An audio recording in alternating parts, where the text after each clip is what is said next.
It's 1964 and a picturesque South Coast resort finds itself with one murdered GP and a corrupt politician who not only wants to shut the railway but also wants to build a ruddy great motorway.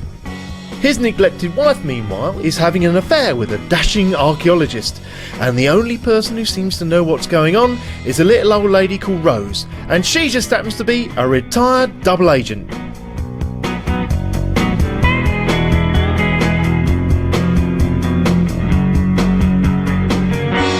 As you can see, things have moved on since the last time we met, and this is our tin mine, and I'll give you an idea where it is on the plan. I am standing here, and this is the tin mine, and there is the model town, which is behind me over there. And I'm going to introduce you to a new member of the team. This is Charles. Hello, Simon. Welcome aboard. Thank you. And of course there's Alan, who you've already met, and Brian, our master model maker. Hello, Brian. Hi, Simon. And this is our tin mine. Now, during the Industrial Revolution, this would have been the largest employer in the area. As you can see, our model is cracking on. We're almost there. It needs some detailing, but you get the overall effect. Now, when you're going to build something like this, it doesn't hurt to go and have a look at the real thing. So I took a trip down to the Givor tin mine in Cornwall to have a little snout around.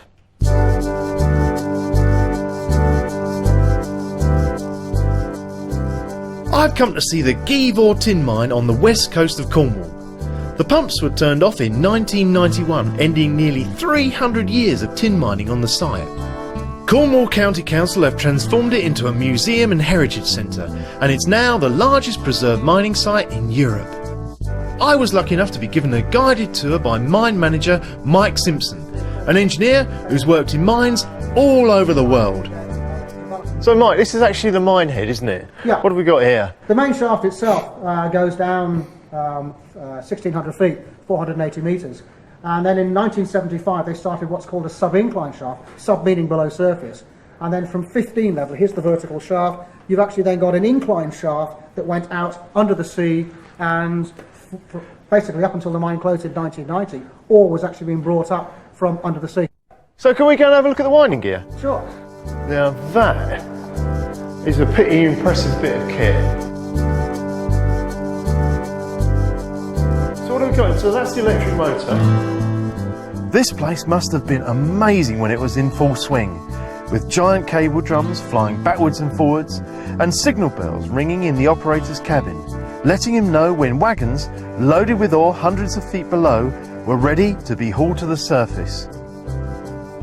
It's strange, but what may look like an eyesore to many actually works really well on a model. And often the most industrial scenes provide the most atmospheric layouts.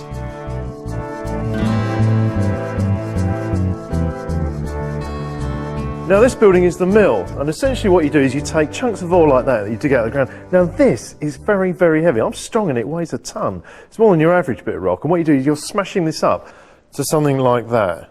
Now with a bit more chemical processing and some more crunching, you reduce this down to a powder, and that eventually becomes tin, essentially. Now, look at this whole building, it's fantastic.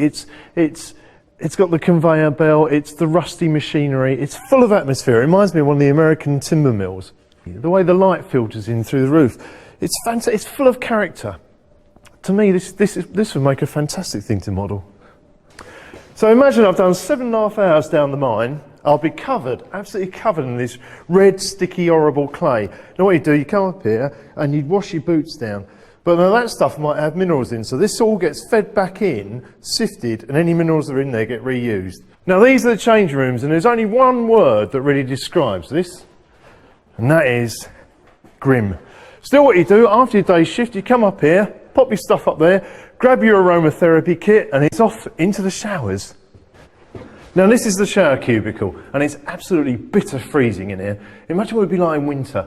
Now they've got 2 shower nozzles here, and you think, well, what's that about? Well, you'd think they'd have 1 shower cubicle per person, but no, 2 of you would be sharing this. So it's not really the place to be Mr. Shy Boy, is it? You got any conditioner? Coming here has been a really worthwhile trip because it's given me loads of great ideas. What's more, they've got a pretty amazing model themselves. But it looks like the inside of my brain. What are we looking at here? This is actually, it's a 1 to 1,000, almost exact scale representation of all of the underground workings that are beneath your feet right now. What's it made of? It's made mostly of brass and plastic. It's not a great deal of technical material involved, just mostly the technical aspect was the actual survey work and translating it into the model. So the coastline is marked in black out the front there, so those further extremities are right out under the sea? That's correct, yeah. That direction is seaward, which is north pretty much over there. All of the seams in this area follow this general direction. They're all pretty much parallel to each other. So you will see as the mine progressed, it went further and further out. And deeper. And deeper and deeper to access the richer lodes. What an amazing model. It must have taken absolutely, years. Well, it did, and also as the mine was developing, new pieces needed to be added. So the survey department would survey underground, that would be translated into the mine plans. And then it was not a necessity, but it was promotion and to give the management an overview of what was looking at.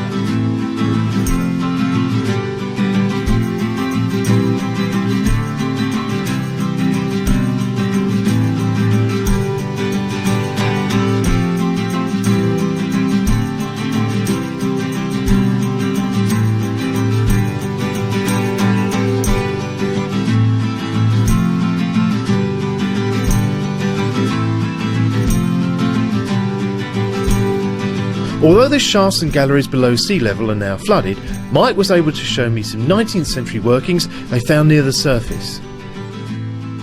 It's an incredibly atmospheric place. What's in there then?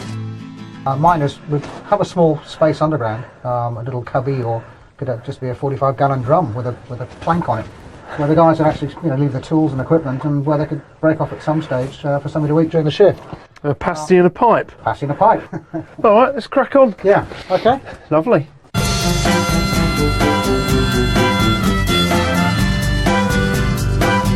That was brilliant. What a great day out. So what we're trying to do here is not recreate Giva brick by brick, but what we're trying to do is to create the illusion, the feel of a tin mine. And what that started life as, that was an engine shed for a high-speed intercity 125 train. Now the original roof had skylights in and was all very pristine, so we took that off and with embossed plastic card that looks like corrugated iron, and we made it into sort of beat up industrial roof really, and we've added these little ventilators there. We gave it a liberal spray of car primer, and that's it, and weathered it a bit, and you've got a beat up kind of old works unit. This is the pit head. I'm going to show you in a little bit more detail. I'm going to pop him down there. Now this is a great example of kit bashing and scratch building. What we've done is we've taken a kit which was of a coal mine, and we've basically used the top half. Now originally these two winding gears were on top of each other, and what we've done is we've put them next to each other just to make it look a little bit more like Giva really. And what we've done is we've chopped it off here, and this section, which is the actual pit head, is actually made of card, exactly the same way as we made Rose's cottage. Then we've managed to salvage from the original kit the stairs, which we've stuck on the side, and even the little lamp. Another little detail is the doors here. Now that's where the wagons would roll in and be lowered down the shaft, exactly the same as in Giva. And again, we've managed to salvage one of the lamps from the original kit and stick it on there. So I'm going to pop that back in there. Now this chappy here is the chimney that would have run the steam beam engine inside the winding house. Looks like quite a difficult thing to do, but what we've actually done is to nick the chimney from a German kit. Now the Germans make their chimneys out of brick, and of course the Cornish tin mines use stone and then brick at the top. So how do we do it? Well, what we did is we took the original chimney, and then using the same embossed plastic card as you can see on there, we just bent it round and round and round and round and round, then clipped some elastic bands around it, then using quite a lot of plastic solvent cement, we just glued it in. Now you can see where the weld line is there, but don't worry about that because that's always hidden because it's got its back to that. And then the top of this is the original brickwork from the original chimney. So it's a very, very simple thing to do, but again, very effective because you've got the brickwork and the stone. Very, very simple. Pop him back in there. Now, this chap here, when it was converted in the 60s, it was converted to electricity. So the steam winding mechanism went, and in came the electricity. And the winding mechanism was in here, this chap. So let's pop him out and have a look at this. Now, this is a fantastic little model. This little kit came with the winding mechanism for the coal mine. And it's a fantastic little thing. Look at the detail of this. It's got a little timber building, you've got sacks, you've got a barrel, there's some tools, and there's even a mouse trap with a dead rat on it. What really sets this thing off is the weathering. And the first thing we've done is to give this all a good spray of grey car primer and then weather it from there. Now, what we're going to do is to simulate the cable running up to the winding mechanism, and we'll probably use either a bit of cotton or some very fine brass wire for that. Now, while this has been cobbled together mostly from kits, what I'm going to show you now is a really nifty scratch building technique for building slate roofs, much as would be found on this old winding house here. And the first thing you're going to need is a sheet of card. This is ordinary card, cheap and cheerful. Now, this is going to form your actual roof. Next thing you're going to need is some strips of card, like this. Now, they're just about 8mm wide, however long your roof is. There's a centre line that runs down the middle, and then I've marked out notches every 4mm or so all the way down. Next thing you're going to do is to cut those notches out. I've got another piece here. Here's the chappy. Now I'm going to have to do it this way around because of me cutting. All you do is you take your scalpel and you just nip through where your notches are, where your lines are, like this. Now, just to do that isn't really good enough because it doesn't make a very effective roof. What you've actually got to do is to put another notch in against every one you've made. So a little tiny one there, and then you cut out that little section. Just nip him out like that. He's gone. What you end up with something that looks like your grandma's teeth. There you go. Now this is your row of tiles. Now you can make these look a bit more funky, but if you take a scalpel you can nip off an end of a tile there, like a broken tile, or you can nip out a whole section of a tile like this, just cut one out. Now the thing about laying tiles, they've got to be laid the same way as you lay bricks, i.e. overlapping. So you put them on and you slide them over, a little bit of glue, and there you are, Bob's your uncle. Next thing you're going to do is to give it a spray. What I've done here is use a slightly different technique. I've actually used just bits of cornflakes package, any packaging I've had knocking around. I've cut them into squares and just stuck in every individual tile on. What I've done is given it a coat of grey car primer, and then with a darker acrylic paint, just painted it off here. And what I'm going to do is add some highlights to it, just to give it a bit of a weathering. And you can see I've started here, and it's a little bit of lighter colour acrylic grey paint. And all I'm doing is just very gently brushing and working that in, and all that's going to do, you can do individual tiles like that, and it's just to give it a sense of weathering really. Now the most interesting thing about mines is what happens underground, and that's what we're going to be looking at next. So see you in a minute.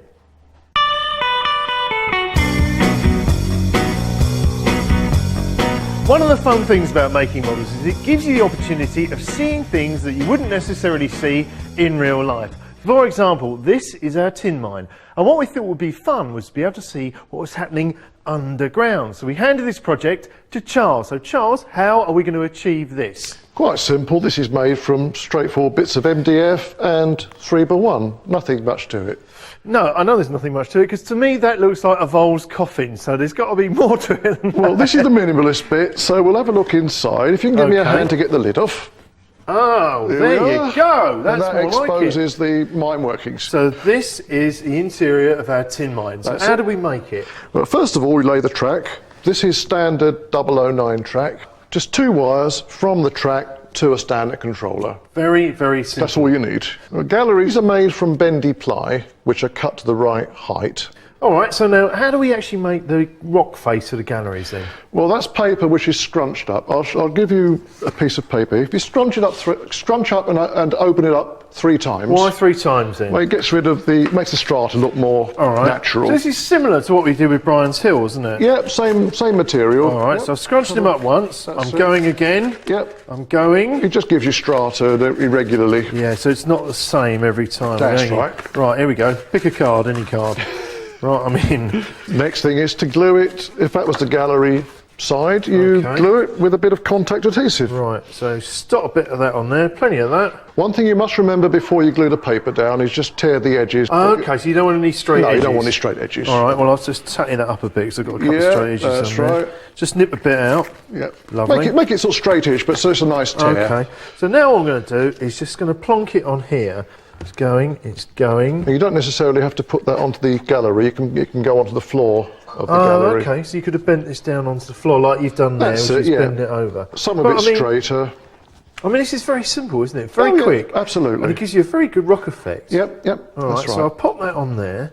Now, what do you do next? This is a tin mine, so it's sprayed with grey primer, and then once it's dry, it's highlighted. So, Charles, what are you going to use as rolling stock in here? I'll show you what we've got here for this one.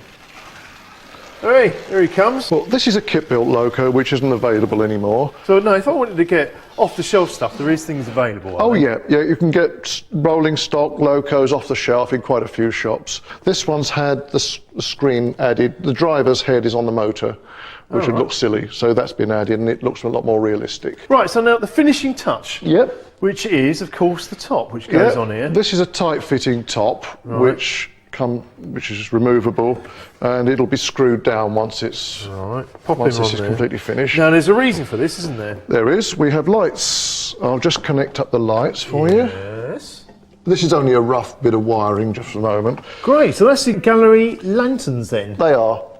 So what sort of bulbs are these then, Charles? These are grain of wheat. They're available from most model shops, and they're run on 12 volt, but these are a 3 in series. Now, what does series mean? Well, you link them together like a daisy chain. So it's just one after the other. That's And why have right. you done that?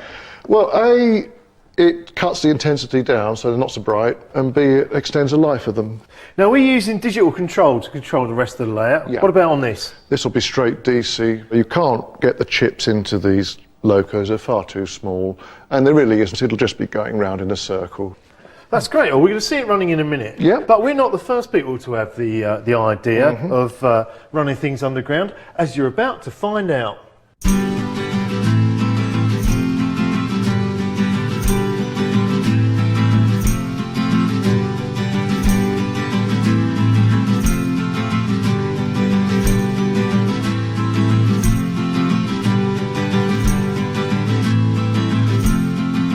This man is Tim Stephen. Here he is setting up his layout for one of the special open days that the London Transport Museum hold at their storage depot in Acton.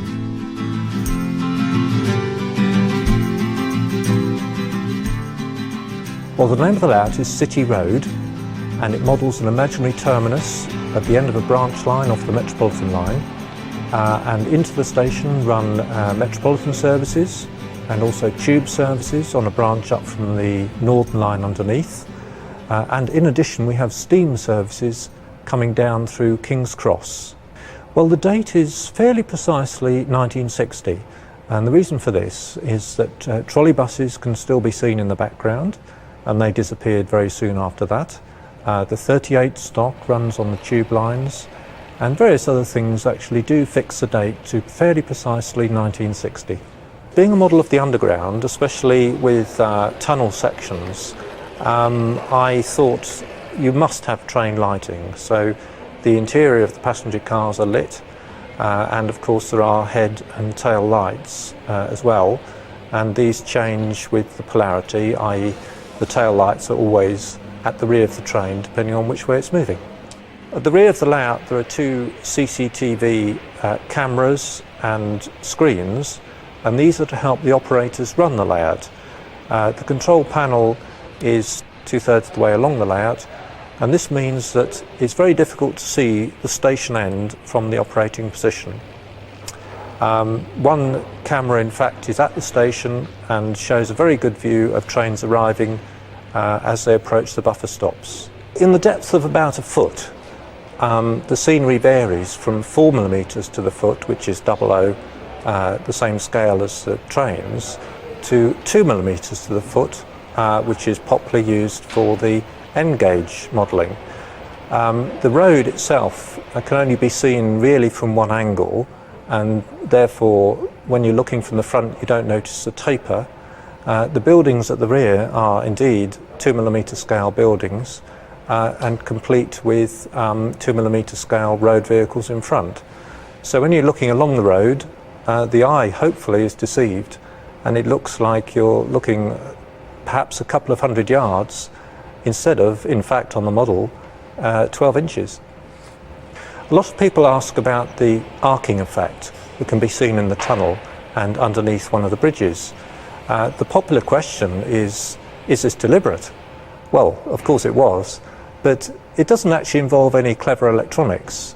It's a very simple circuit using a reed switch operated by magnets underneath the electric trains with blue bulbs set in the track. So when the trains pass, there is a momentary flash which reflects nicely in the dark tunnel. I suppose what I enjoy about modelling is the satisfaction you get from creating a world which is as you wish it to be, and also you can recreate trains, planes, vehicles of a type that you admired at the time, which may perhaps have been long gone. All right, mate, come on then, let's get it in. Are you comfortable down there, Simon? Not bad, not bad. Yeah, I'm good. ready to go. Here we go. Yeah, here we go. All right, Well, I'm go and in. Put this in mine in. Okay, I'm coming back. Right, you've got to get the... Right, where's it going? All the way up? Yeah, it's got to just fit in there. Fitting in.